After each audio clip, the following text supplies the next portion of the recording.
Hello, and welcome to Sponge Stories, the podcast for face painters by face painters. I'm Siobhan, the face behind Theatrics Faces, and I'm on a mission to lift the lid on what it really takes to build a face painting business, the good, the messy, and everything in between. Each episode, I'll be chatting to artists, industry experts, and real working face painters about the things that we don't always talk about. Pricing struggles, burnout, confidence, boundaries, growth, and how to actually make this job work for your life. So whether you're painting your first full face or juggling a fully booked diary this year, you're in the right place. Let's get straight into today's episode.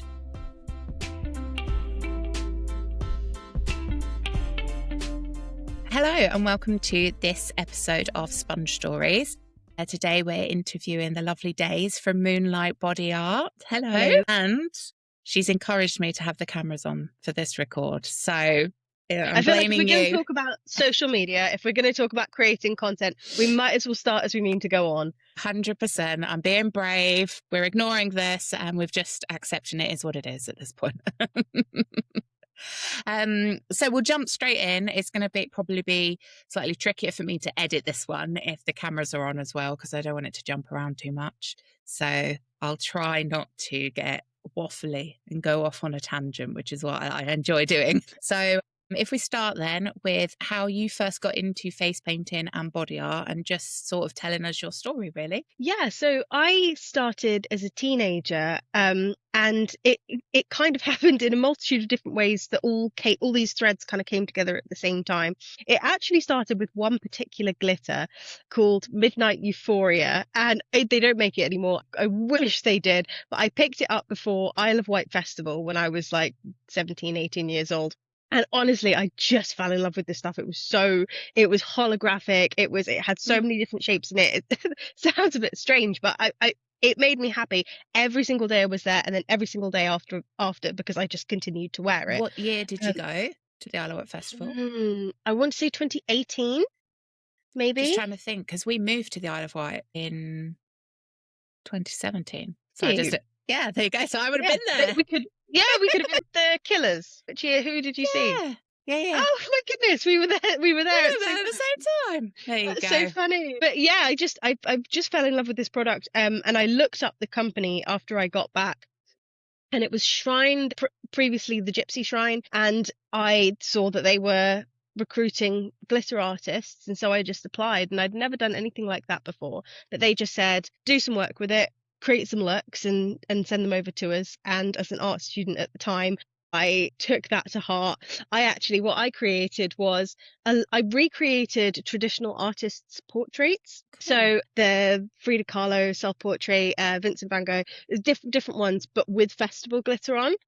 If you want, I can probably find a picture, or I can send it to you afterwards so you can put it up. Yeah, definitely. I'd love to see that. That's so cool. Yeah, this will probably make you laugh. But I actually got in. They did a training day with us in London somewhere. They taught us all how to do the festival glitter, and then they just used us as contractors from there. So they started putting us on jobs. That's really cool.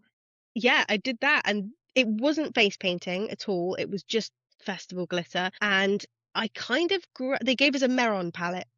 One of those really lovely bright Meron palettes, and I think I just started adding painterly elements into the festival glitter gradually. So it would be like a bit of line work here, or some flares here, or sparkle here, and like gradually that took over. And then I actually saw around the end of COVID, I remember seeing an artist on socials, and she was filming her day-to-day life, and she was going to all of these events, and it just looked so fun. And I remember she had colourful hair at the time, and it just looked like the best life in the whole world.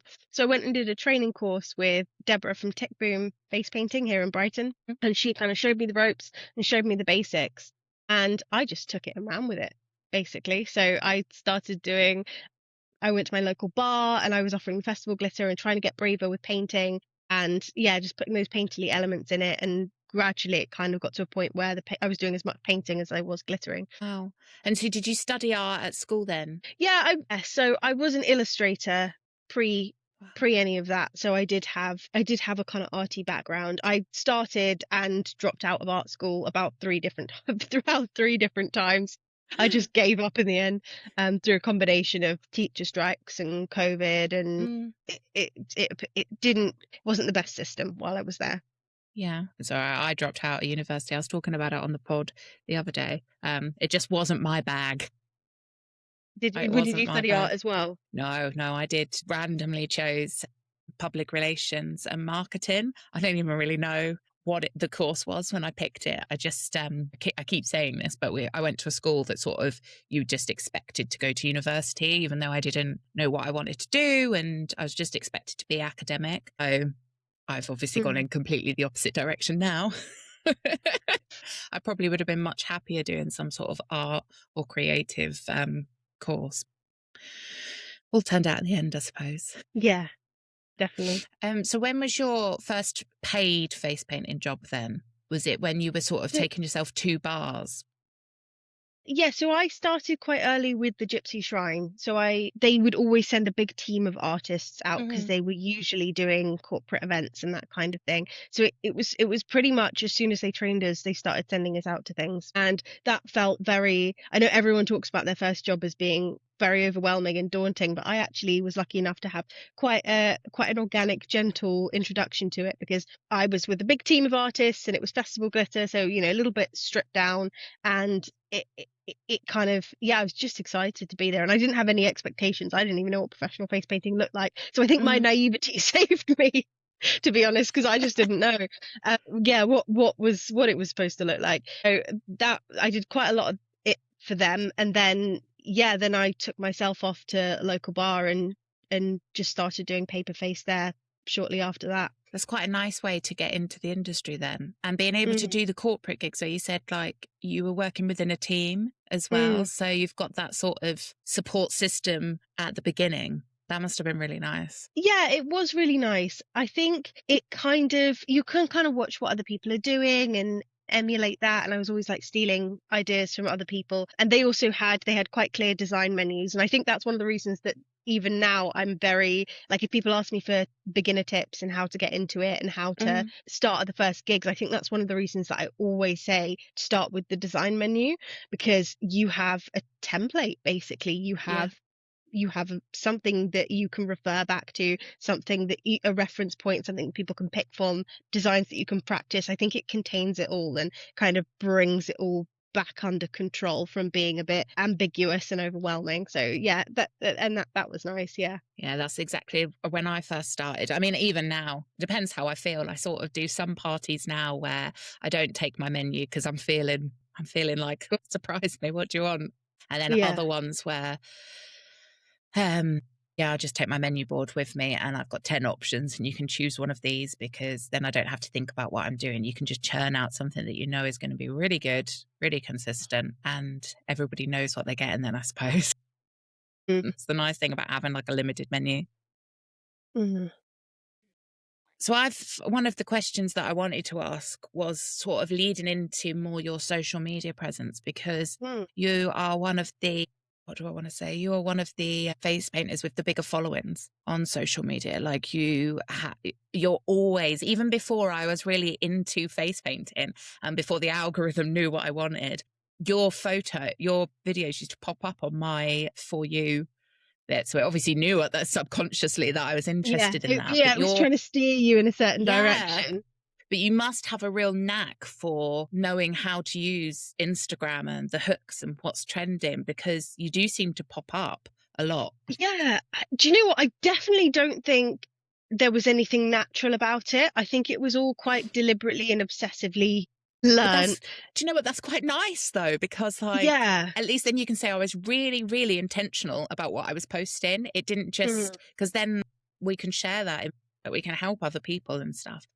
Yeah, 100%. And I will always refute the idea of any kind of innate I mean, to be honest, I'm a real disbeliever in innate talent in anything. I think when you see someone that's kind of really built themselves up in a certain area, it's just practice, but that practice isn't always seen, and that practice you don't always know what you're practicing for, which is the great thing. You don't always know what you're training for when you're training certain skills. I think the only leg up I had is that I was a child of the internet era. So I grew up on Tumblr and kind of Vine and all these platforms. I think it became a game to me very quickly, and that's what I liked, because I knew it was important. In the back of my mind when I started this business, I thought, if I'm going to put myself out there, if I'm going to promote myself, social media is where it's at. That's where you've got to be. And very early on, I was desperately trying to motivate myself to post pictures of my face painting, because that's all I knew how to do. That's all I knew what social media was.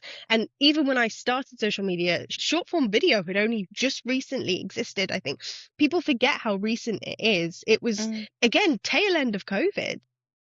Social media was static before that, which is unbelievable to me now because it feels so integrated into our lives. But yeah, I was trying to motivate myself to post these pictures of face painting, but it's hard because no one was seeing it. It wasn't getting anywhere. I had about 3 followers, and one of those was my mum. So that's basically my page. I think at some point I did a video, and I didn't even know it was a video. I didn't know it was a reel. I just filmed something and posted it thinking it was the same as the photos. And suddenly it started getting all these views and likes. And I got really excited because I thought, oh my God, this is the way. This is where it is. Yeah. This is where it's at, basically.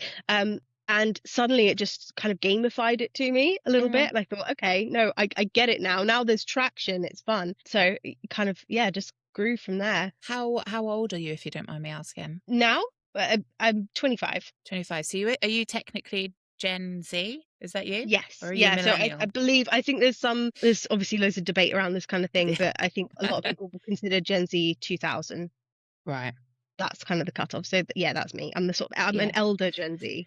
But that feeds into what you were saying then, is that you grew up in that social media.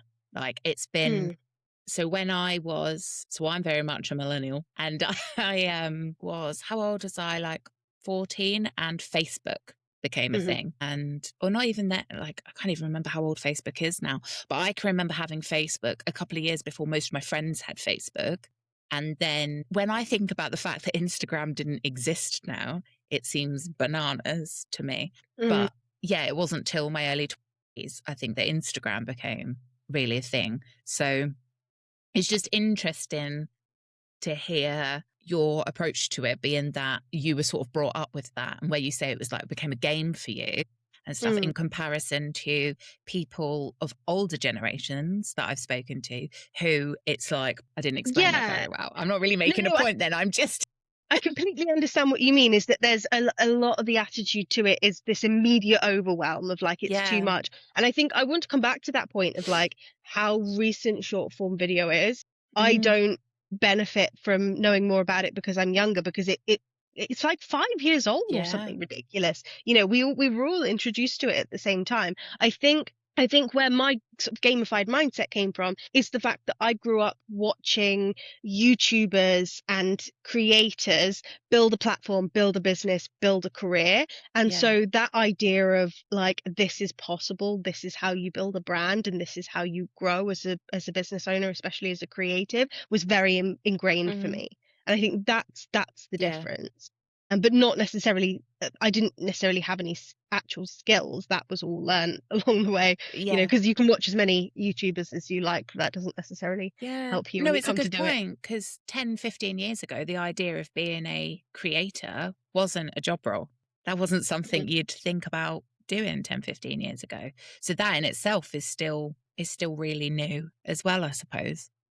It is. And I think, do you know what? Along the way of creating and getting into social media and really trying to learn more about it, I've become really passionate about the fact that social media has given the power back to creatives in a way that really felt like it was slipping away from us for a really long time, because it now everyone's got the entire world's attention in their pocket, or the ability to access it, right? And so if you're an artist or a writer or a creative of any sort, you now have the ability to put that out there and put that on show in a way that was never possible before, in a way that you previously would have had to rely on agents and connections and networks and just lucky breaks. Mm. And on top of all that, it's a modality that belongs to the creatives because it's there for people that are putting work out there that makes other people feel something, that makes other people connect, or that resonates or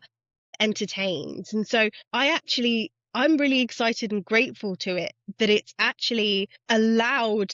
It means creative entrepreneurship isn't quite the risk it used to be, I think, because it allows anyone to have anyone's attention if their work resonates, basically. And the entire currency of modern marketing is attention, and Yeah. that's what's been completely decentralized. And with social media as well, it gives you access to a very specialized and niche audience across countries, across ages that you wouldn't get from traditional forms of advertising or access to audience, essentially. Like, you can tune in. I suppose the people that then view your content want to be there viewing your content.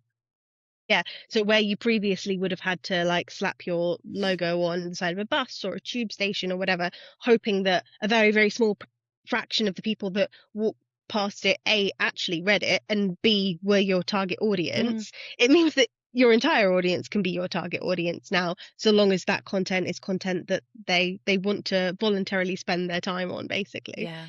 Yeah, so I think that overwhelm is completely displaced by excitement and gratitude in my own mind, because I'm like, wow, look at what we have and look at what we can do with it. The possibilities are so endless. And when did you set up Moonlight Bodyart?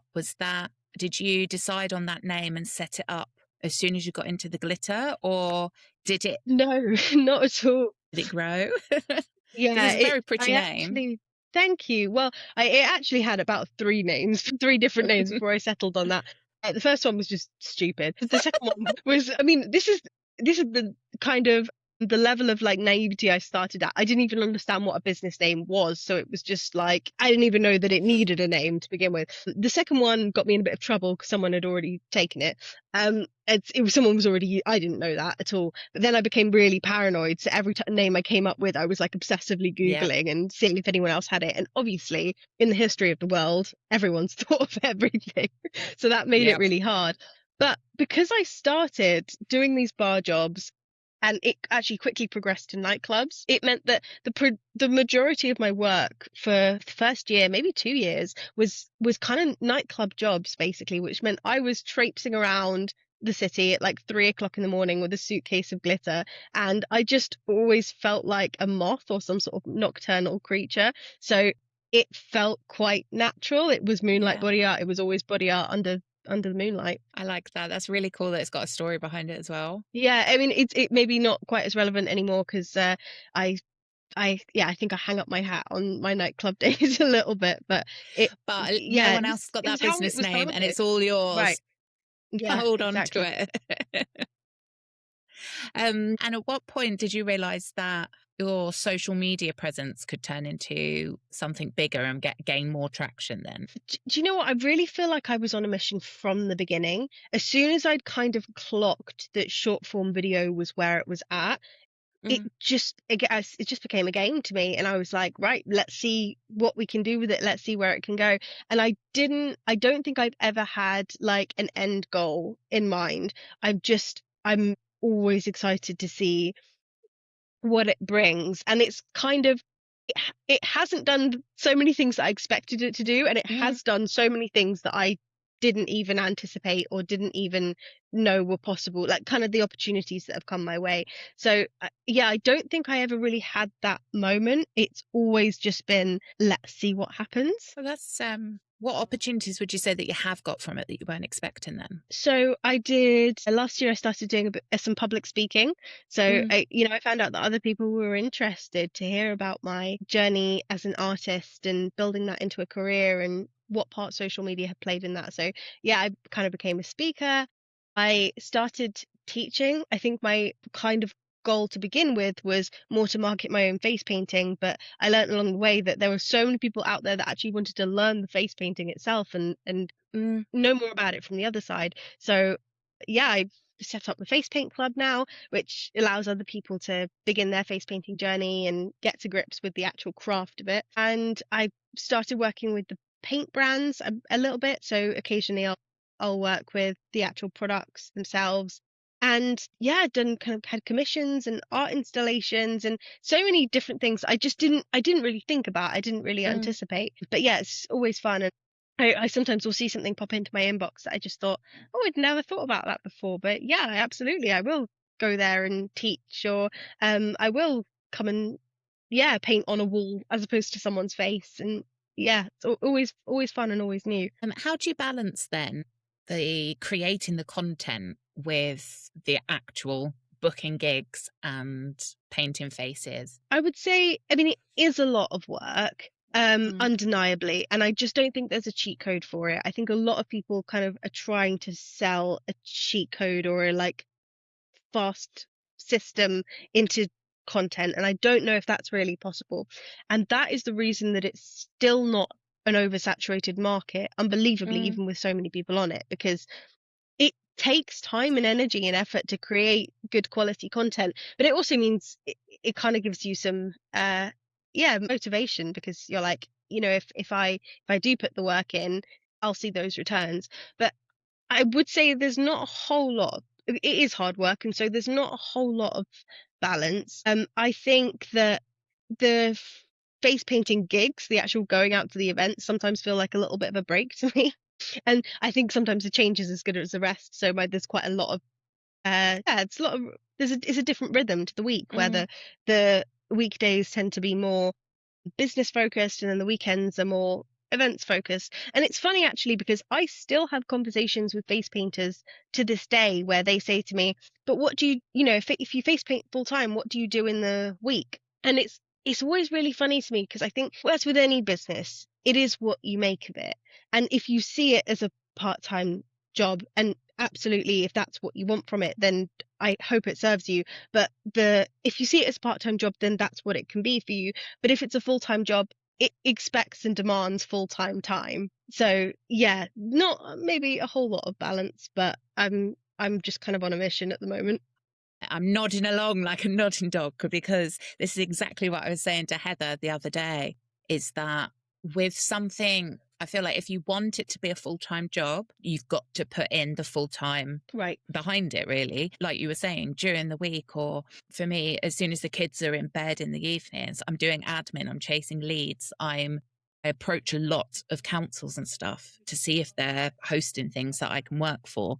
And I really put the time in the back end, probably more so than I do the front end. And that's what makes it work as a full-time for me. If I didn't do any of that stuff, and even like we were chatting about cleaning the kit, and it's not just you go out and do a 2 or 3 hour birthday party or event or something. It's the preparation beforehand. It's the making sure you've got all of your stuff ready and clean and organized, and you've got enough stock, as in plenty of paints, etc. And then when you get home, you're not just switching off. You've got to clean it all and sort it all out and reply to any booking requests. And that's before you even get started on the social media or the advertising element of it, which I struggle with, because I find I suffer quite a lot with like imposter syndrome with the content side of things, because I look at what everybody else films and I think, oh my God, that looks so slick. It looks so cool. Even if they've only filmed, like you see these beautiful ones where they're just scanning across brushes or something and it's just some text over the top, it always looks really, really cool. And my stuff always, in my head, I think my stuff looks naff. But again, that's something I'm working on, because I suppose we've all got to be different, etc. Yeah. Well, I mean, if you need to end that imposter syndrome, I would highly recommend that you go back and watch my earlier videos, because it'll make you feel so much better about anything that you're putting out there. In fact, the first video that ever kind of blew up for me, I've gone back and watched it and analysed this thing to death now, and the audio is terrible, the visual is terrible, I don't have any makeup on, I didn't even know how to do my hair for camera, so it's all like frizzy and crazy. The design is terrible, and I don't know what made it go kind of blow up like that. And the only conclusion I can settle on is people find the video and think, oh my goodness, this poor crazy lady, what's she gonna do? That's the only No. conclusion I can come to. Is It they're like, oh must my goodness. be that they see you and they see something authentic and real. Who knows? That's please, if you ever need to end your imposter syndrome, I highly recommend you do that. And it's one of the reasons I've never taken stuff like that down. It's because I Yeah. want people to be able to scroll back and be like, oh no, that it was terrible. That's where it started. We all have to start somewhere. I mean, I look back at my first face painting designs and I'm like, I thought that was so good. That's terrible. But when I painted it on my kid's face, they loved it. And I have to say, they were happy at the time. I wasn't, looking back, but we all have to start somewhere, don't we? And I think that's the difference with visual mediums. And it's the same for face painting as it is for content, because the product is there and you have a maybe photo of it, or it's on your feed forever. You have that really clear comparison, whereas it's not quite the same for other mediums where you are improving, but that improvement isn't so clear and in your face. That's the a really early good mistakes point. At least. What's been your favorite face painting gig that you've ever done? Ooh, good question. I think do you know what? One of the first ones I ever did was, again, when I was doing that glitter bar. It was, I really hope I'm allowed to say this. I'm sure I am, but it was the Google Christmas party. And I think because it was so early in my face painting journey, I was so blown away by what big money meant at events, kind of, because I didn't have a reference point. Now it's a little bit harder to impress me because I feel like I've seen it so many times. But I was just, I just kind of didn't know what an unlimited budget looked like for a big event. So just to set the scene, the theme the year I did it was a ski, I think it was ski something or other, but it was basically ski themed. So we walked into this event venue in London and they had decked it all out like you were at a ski resort. So each of the vendors, like the food and the drink vendors, were actually in little purpose-built wooden chalets. There were skis everywhere. Everyone was in, goggles and puffer jackets, and they'd actually made it snow. So it was snowing inside the venue. Wow. And then they kind of set us up with these big Hollywood mirrors that literally looked like kind of the side of a glacier or something. Oh my gosh. And sort of big name musicians and every food type you could imagine, big arcade games. And I think the snowing is what did it for me. I was like, so wow. I think it was just fun to experience, and it felt like I really did just get dumped in the middle of that world of events, and it was so exciting. And I remember thinking, I wonder what the next one's going to be like, or I wonder what else you could do, or I can't wait to see more of these. Do you still do big events like that and big corporate gigs? Is that where you do definitely. a lot of your work? Because you do a lot of sort of the beautiful eye designs and stuff, don't you? Yeah, I would say I probably paint more adults than children. And I think that comes from sort of by virtue of the fact that because I started in nightclubs, that was how I introduced my local community to my work. And that was the clientele I was building up was more adults. And so those were the photos I had. So that was the portfolio I had. So that was on social media. So that, it's like a domino effect. I would say it's a real mix, and I love the variety of it. And it is anything from parties to corporate events to weddings to, over the last year, I've done a few more sort of editorial and film projects, which has been really, really fun. But real variety, but definitely still a lot of corporate events. Do you find that being down in Brighton is a really good place for that sort of work then? Yes, I would say it was. When I started my business, I was in Horsham, and I would say that was even more ideal because I had access to Brighton and London, whereas I don't go to London so much now. And I did give up some of my corporate events when I moved to Brighton because it just takes so long to get into London that I tend to work more locally now. But definitely good. I think if you're in any area that there's a high density of people, you're going to have maybe a slightly easier time of it. When you're in a city, when you're in a high density area, there's also more face painters, so the work gets shared around. So it's kind of pros and cons. Not that I would say that's really a con, but because I do you work with with a lot of them. The face painters in Brighton? Yeah, I do work with them all the time, and they're, it is a real community, I think, because it's such a small place. We all know each other quite well. And on the rare occasion I go to an event and I see an Indian artist I don't know, I'm like chasing them down and I'm like, who are you? Hi, I'm Daze. Nice to meet you. Can I have your card? Do you want to be friends with me? Oh, that's a good way to be. That is a good way to be. And it's nice to have that community feel as well, like, and then know that there's people that you can rely on if you need an extra painter to come to an event with you and stuff like that. I think it's one of the things that allows me to do bigger events as well, is that I have such a lovely team of like 8 artists that I can call in, so I feel like I can scale it up quite easily. How did it feel when you needed to start subcontracting work out for your business? Was that, because I feel like that's quite a jump. That's not just I'm employing myself, that's I'm doing actual grown-up businessy stuff and subcontracting. I think you learn. Again, same with anything, you do kind of learn along the way. I definitely made a few mistakes in that area, but a lot of the work that I did when I first started out was me subcontracting for other people. And I was lucky enough that, again, I have to credit Deborah from Tech Boom Face Painting for this, because she taught me and she gave me a lot of work to begin with.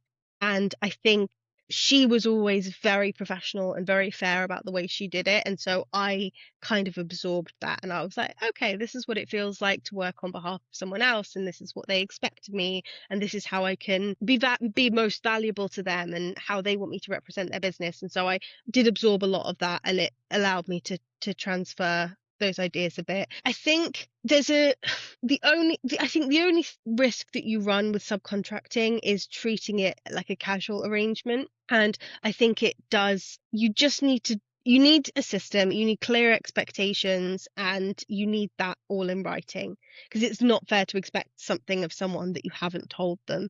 But if you've really sat down and thought about that and how you want your business represented and how you need someone to show up on the job and do their work, you can synthesize that into a contract. And as long as you're giving them all the right information and you're working with people that you like and trust as well, then I think that's really the way to go, is just do it that kind of less. It's a professional arrangement rather than a casual arrangement. What's been your worst gig or any major disaster or nightmare client? Obviously naming no names.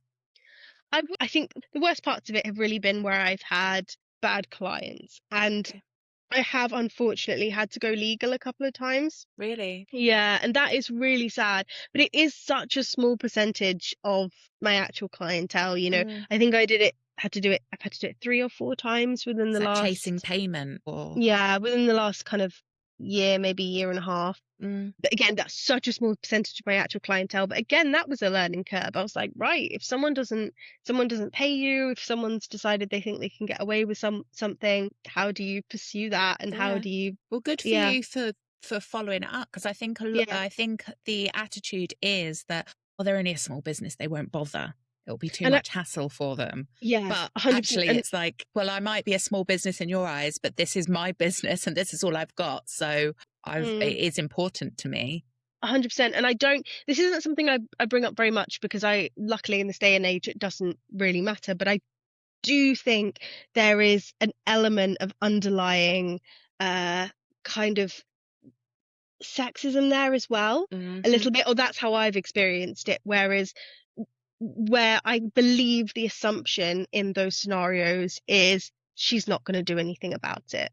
There's this expectation of us as women a lot of the time to always be making other people comfortable and not to cause problems and not to kind of stand our ground, is always to be accommodating as possible. And I think that expectation lives on not just in the minds of men at all, it's women as well, is that we kind of know that there's a bigger chance that you won't receive the same amount of pushback. And so that's one of the reasons that I totally will. I always want to be fair, but I'm not going to let things go. So, as a woman, I think we shouldn't, but we still see it as an insult to be called rude. And I feel like men are very rarely called rude in the same way that a woman would be. To be 100%. Forthright and to stand your ground will be seen as rude, instead of a man doing exactly the same thing wouldn't be seen the same way. And it's that. And actually, it's funny because it goes back to your point about subcontracting. I think when I started expanding out my business and I started subcontracting, one of the things that I did have to learn is, I think, is to tread the line between being professional but being nice, but not to cross that line between professional and you can kind of take the mic. And again, it's really hard because, as you said, if a man is really to the point and succinct and doesn't have any time for niceties, our assumption is not that he's rude. Our assumption is just that he's busy, or that's how he does business, or he's just not bothered. Whereas strong leader. Right. But the expectation of women when we're not being super accommodating is that it's rude or standoffish. And I think for me, I have really had to learn to tread that line. So, it's things like that you just don't think about. And it's funny. I think it presented quite early on because I was working in nightclubs and everything. Obviously, you're in an environment where there's quite a lot of drugs and alcohol, and you're working very close to people's face. And I think for young men specifically, there's a bit of a confusion of boundaries. And there's not necessarily one particular instance that comes to mind, but it was interesting to learn how I had to kind of hold my ground without apology. Yeah. So it's interesting the ways in which it shows up. But I think when you clock the problem and your kind of desired solution, then it just becomes a skill gap. Then it's like, no, this is just something I've got to learn to do. And so you said you don't really do the nightclub work anymore. Is that because nightclubs are loud, or is it the other work you prefer to do, or more just because it's a very unhealthy schedule? I mean, as I said, I was traipsing around Brighton at 3:00 in the morning, wondering whether it was worth going to bed when I got back at 4:30 or whenever. So it more just that it takes a lot out of you. You've got to be hyper vigilant in an environment like that. The first time I ever did a nightclub gig, almost half my stuff got stolen. Yeah. And I don't think it was one person. I think stuff just gets nicked throughout the night. You've got to be really hyper vigilant. As I said, it's an environment where there's a lot of nefarious stuff going on, and it takes a lot out of you. It's late nights and hard work, and so I think I got to a point where I had enough other work that I didn't really have to do that anymore, and so they became my least preferred event, but eternally grateful to them because I don't think I'd have a business without having started that way. Do you think you got the other types of work through your social media growing at the same time that was able to open up other avenues as well? Yeah, definitely. I think a lot of it was also just simply being present at events and putting my brand out there. So I think I see there being kind of 2 or 3 different avenues for the work I get. And one of them is definitely social media, but also the kind of just being present and active in your community and showing up and showing people what you do is a big part of it. And it's one of the reasons I don't agree with face painters that kind of turn their nose up at paper face work, because again, I wouldn't have a business had I not started that way. Had I not been able to go to so many different events and be there and have my face there and have my work there and hand out my cards. So I think that was one of the ways it kind of took over. When you did your work at nightclubs, was that paper face or was that contracted by the nightclub? No, paper face. So hard work, but worth it. And there's all there's people have had a couple of drinks, they're probably a bit more willing to part with their cash as well, right? Yeah, it depends on which nightclubs you go to, because I did that's definitely a factor, but then also in student nightclubs, people are just they're on such a budget, and that budget is dedicated to getting drunk. So it really depends on where you are, I think. What do you think makes content on Instagram work right now? Now, by the time this podcast comes out, this conversation will probably be completely out of date, as there'll be another new trend, or I don't even know. But what do you think works on Instagram now? I think, do you know what? I really think the fundamental things are quite immutable. They don't change too much. And I think right now it's storytelling, authenticity, and novelty, if I had to really condense it. And I think all of those things are reasons why you shouldn't be copying other people's content. Now, I'm not someone that will ever sit here and say, don't copy because that belongs to that person, or because, that's, would you call it, like, intellectual property? I don't think that at all. I think social media is actually a platform that's built to be that there's ideas and everyone gives their own perspective or take on. That's what trends are. We're all inspired by other people, but there's a difference between doing that and looking at someone else's strategy and then trying to implement it to your own content. And the reason being, it won't necessarily be authentic and it's not going to be novel, because by the time they've done it, that's already been rinsed, that idea. And it's funny because I've seen a few other face painters create content which is like mythology and storytelling while they're painting. I've seen it happen a few times. I know I'm the instigator of that. There isn't an iota of me that thinks that it's copying, and I'm angry about that side of it. But it doesn't work for them because it's very clearly a complete jump from everything they've done before. They don't have any history on their profile of that interest coming out. That's not a side of them, and that reads really clearly. So but I think it's one of the reasons it's easier, because if you do look at your own life and if you are willing to be a little bit vulnerable and authentic, everyone's content is going to be as unique as they are, and you can pull on the threads of all the things that make your life or your interests yours. I think if you were looking to learn a skill that will help you universally when it comes to social media, it's storytelling. So yeah, read more books and see how other people are doing it. I mean, if you look at, I think that's one of the reasons the mythologies will help you, because you realize that so many parts of storytelling that just come up again and again and are again pretty universal, no matter whether that content is a book or a podcast or social media. There's facets that our brain looks for that are always there. And that authenticity is what's going to make it novel. So it all kind of connects. And does having a large audience, because you might know, I could probably look it up. How many followers have you got on Instagram now? About 6K, I think. So 60,000 people choose to follow your page and watch what you upload, which it just blows my mind. That would fill out like a stadium, right? That's a lot of people to get that amount of people choosing to follow you. And that's without the people that see your content because it comes up on a For You page or the Instagram suggested. Do you feel like, because you've got a large following, does it affect your creativity in that? I think I've seen you post something before where you said, I'm going to do a rainbow one stroke because people love seeing it. So do you feel limited when you're doing your designs to do what you know is going to perform well? I mean, I think yes and no. Sometimes I think it should limit me more, because I did like special effects and gore painting around Christmas time, and I look back on that now and I'm like, why didn't you just paint a candy cane? Why didn't you just panda? That makes no sense to anybody but you. Yeah, your creativity should be restricted.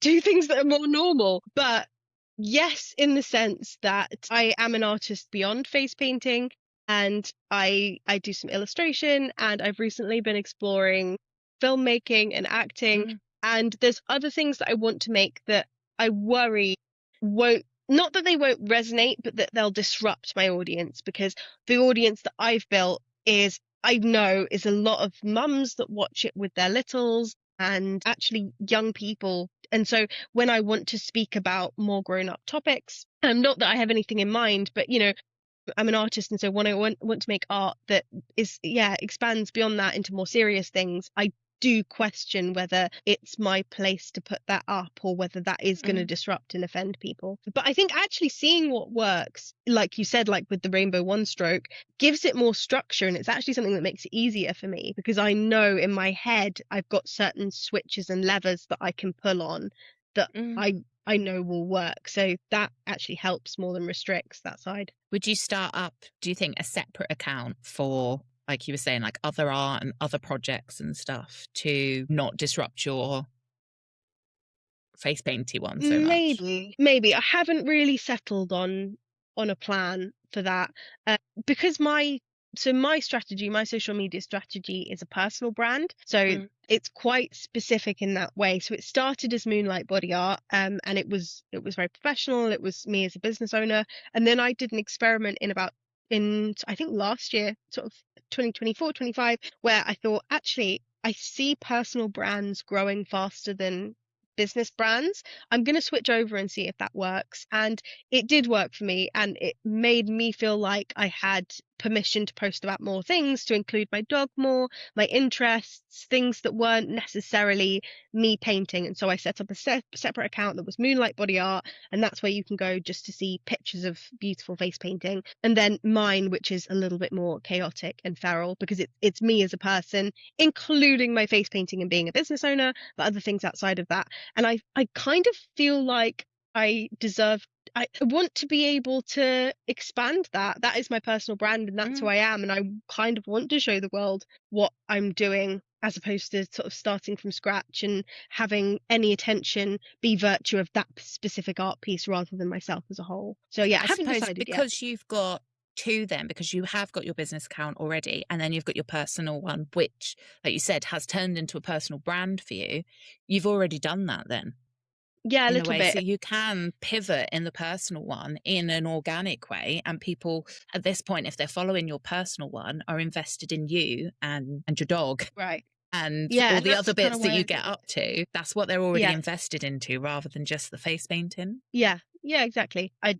I just, it's difficult when you build a brand that's very PG, because obviously there's a lack of content that's kind of very safe and child appropriate on the internet. That I mean, I get messages from parents all the time that say, oh, we love your content, or we watch it at bedtime, or like, you're one of my favorite creators because I know it's always going to be ideas that I don't mind introducing my child to. And that's so lovely. And I love that I've created that. And there's that there are kids being inspired by the paint. But I kind of also do think, oh, if I wanted to make art that, you know, just about things that haven't got anything particular in mind, but that isn't for kids, then yeah, would that offend? But I'm still figuring it out. What does success look for you like right now? I think so. I've just launched the Face Paint Club, as I said, so that's been really exciting for me, and that's where I want to translate everything that I know into really digestible step-by-step videos for people, basically. So for me at the moment, that's where a lot of my energy and focus is going, and that's what I'm trying to build and grow. So and that's your tutorials and learning. Exactly. So the Face Paint Club is hosted on Patreon, and it's where I want to take people through right from the very basics that I feel personally that no one really explains to you. And if you're a beginner face painter, you're just kind of left to figure out on your own, such as, you know, what paints to buy and what the terminology is and how the work works, and how to keep it sanitary, but also all the business side of things, like how to market yourself and how to grow and how you find clients and how you invoice people and decide on pricing and take nice photos for your socials and all of these things. So I'm trying to put it all into a really easy to follow format where I do long form videos about twice a month, and it's all progressive, so you can just go through it one by one and take what you need, and and hopefully get a really comprehensive overview of everything you need to sort of start taking on jobs. So that's where my energy is going at the moment, and that's hopefully what successful look like for me. Well, it looks great. I've been following, because I follow you on Instagram, obviously. I'm one of the 60,000, and it looks great, and it's live from now, isn't it? It's already gone live. So I launched in January. There's loads of videos up already. I've just done my first workshop, which was a Valentine's themed one, and there's going to be another one out at Easter time. So yeah, we're up, rolling, going, taking suggestions for what people want to know about. How important would you say is community for you in what can be a very online focused career from your content side? And I mean, most of my jobs are solo working out at birthday parties and stuff. So you've mentioned that you have a nice community in Brighton of face painters. Would you say that they are important in terms of mental health and longevity in the business? One of the more exhausting parts of the job is that it's always on your own. And what's really mattered to me is finding other people that, as we talked about earlier, really see it as a full-time job, because I think that's what becomes draining, is doing all those business tasks on your own. It's not just the events themselves, because the events can be quite social. You know, you're around a lot of people.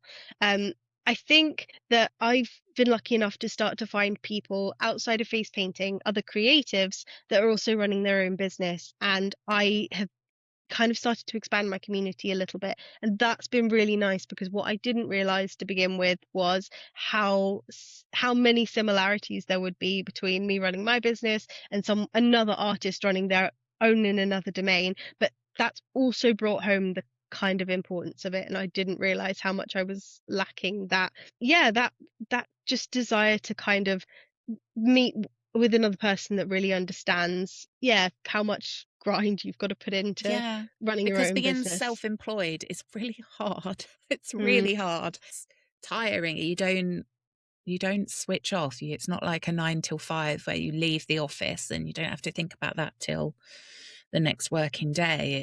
Because we live in a culture now where people will ping off an email request or an inquiry at 10 o'clock at night. And then if you don't reply within an hour or so, it looks bad on your, I don't know, your Google page or your Facebook page. It takes over an hour to reply, like it's a bad thing. Like it's a bad thing that I'm not permanently attached to my phone. Yeah, definitely. And I think what plays into that for face painters specifically is the fact that a lot of people don't see it as a full-time job, and so that kind of trivializes it, which then causes confusion in my mind, because in my mind I'm putting so much work and so many hours into this thing that even when I try and explain it to someone else, they don't understand why I would be doing that, because they see it as weekend work. And so when you're talking to other face painters that are professionals that do it full time, there is a certain recognition, and that's really nice, because it's like it feels a little bit less crazy making. So my intention with this podcast is to try and bring face painters together with our shared experiences. What will happen is, once I've done this first season of the podcast, in future seasons, you don't have to be a big name in the industry. You don't have to have lots of followers. You could have just set up your business 3 weeks ago and you've just done your first party, and you can come on the podcast, because we've all been there at some point and we've all got these sort of valid experiences that are worth sharing. And I think as well, because I listen to a lot of podcasts in my free time, either when I'm practicing painting or I'm cleaning the house or driving to and from a gig. And I always think such a shame that podcasters only ever tend to interview successful people or celebrity. There's so many people. Every single person will have a valid experience or a valid point of view, and it'd be really nice if there was a more community-based podcast, and that would only really work in a very niche community. And I thought, I'm part of a niche community. There's lots of us that would probably enjoy listening to each other and what funny and horrible things have happened. And sharing our knowledge and stuff. And so this is how it all started snowballing from there. Is there anything that you wish you'd known earlier in your face painting career, I suppose? Oh, it's so hard. I think I'm always, on a practical level, I'm always a big proponent of a really tiny kit, a reduced kit size, and to have a menu board. I think when I first started, those two things alone would have really helped me. And I don't know, I think sometimes everyone always needs a little bit of motivation to keep going, because it's niche, because it takes a while to find community, and just because it's not something that everyone's going to understand. I think I wish I had known earlier, like, it's possible, just keep going. It's just going to take more than you think it's going to take to get it off the ground and to get to where I am now. I think ride the wave as well. Like, even like, because I've been feeling January is just, it can be so quiet, and you start thinking, oh, God, I think my whole business has collapsed. And rational me Honestly, knows and I know it hasn't. And every year, yeah. It's I know it hasn't. I've got so many bookings coming up in the next few weeks alone, but in my head it was like, oh God. And then it's funny, because the whole of October, November, and December, I was thinking, just get to January because you'll have some time off. And the minute I get time off, I'm like, that's it. I've got no work. The whole business is going to collapse. It's so funny. I was giving myself a pep talk in honestly November, December, going, do not freak out. In January, it's going to happen. It happens every year. Don't freak out. And then I get January and I'm like, oh no, freaking out. What do I do with this time on the weekend? Yeah. But I also think that's why it's valuable to kind of diversify as well. It doesn't mean that you have to step away from face painting. You can still be a face painter, but that's why the content side of it is useful, and you'll find more opportunities, and you'll work out that there's stuff beyond just the events that actually will sustain you and keep you going. Yeah, I do a lot of admin. That's what I've been doing, and podcast records. That's what I've been filling my January with. What's next for you and Moonlight Bodyart then? You were talking about future ventures. Yeah. I think I'm in a really good place at the moment where I've got a lot of momentum in what I'm doing. So I'm pouring my heart and soul into the Face Paint Club, to making more tutorials, making that a real hub of everything face painting, and trying to condense all my knowledge into a format that other people can consume. Also, the content, I've spent the first couple months of the year thinking really hard about what I want to put out there, and I think I'm going to get more arty with it this year. So yeah, I'm gonna get a bit more creative with it. I've got some really cool ideas, so there's going to be more paint but also more fable. More and better. Do you plan your content out for a few months in advance then? Are you quite no. I was thinking, maybe I should do this. Plan my content for the whole year. I think more broadly. Long term, I think broadly. So I'm like, okay, actually, I'm gonna try this content pillar as an experiment, because I'd love to see more of this. So for example, I've been creating more reels with Fable, where we're just talking to each other, and for me that's really tested my writing ability, my filming ability, my storytelling, and I love that, because even though it can still be about my business or my face painting, it's challenging me in new ways. So I will think that, but I won't necessarily plan it.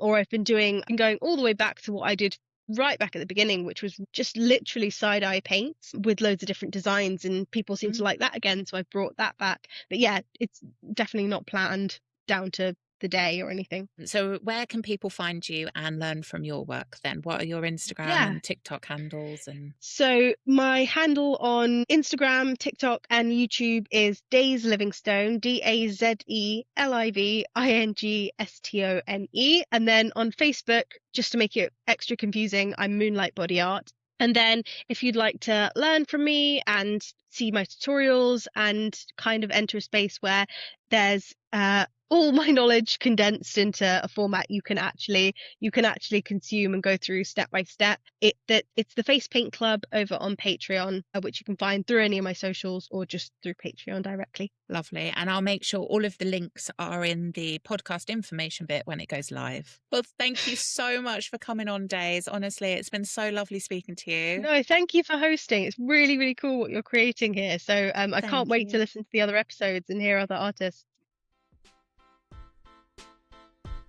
That's it for today's episode of Sponge Stories. If you found this helpful, or it made you think, oh thank God it's not just me, I'd love for you to share it with another face painter who needs to hear it. Don't forget to follow or subscribe so you don't miss future episodes. There's plenty more real talk and a bit more waffle coming your way. And if you've got a story, a question, or you'd even like to come on the podcast, you can email me at hello@spongecommunity.co.uk or send us a DM over on Instagram, Sponge Stories.